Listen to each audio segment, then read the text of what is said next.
কই গিন্নি, কোথায় গেলে? তাড়াতাড়ি আমায় খেতে দাও, নইলে কিন্তু আজই চাকরিটা হাতছাড়া হয়ে যাবে।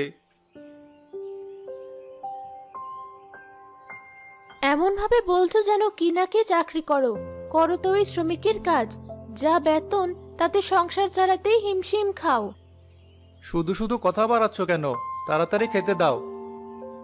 আহা, খাবারে কি সুবাস আসছে! মনে হচ্ছে সব তরকারি আমি একাই খেয়ে নিতে পারবো।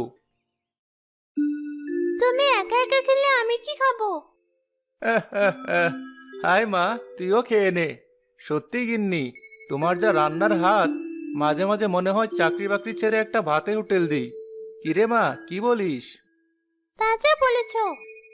হয়েছে, তোমাদেরকে আর এসব বলতে হবে না। বাবার মেয়ে তাড়াতাড়ি খেয়ে আমাকে উদ্ধার করো। সেলিনা তার স্বামী শামীম আর মেয়ে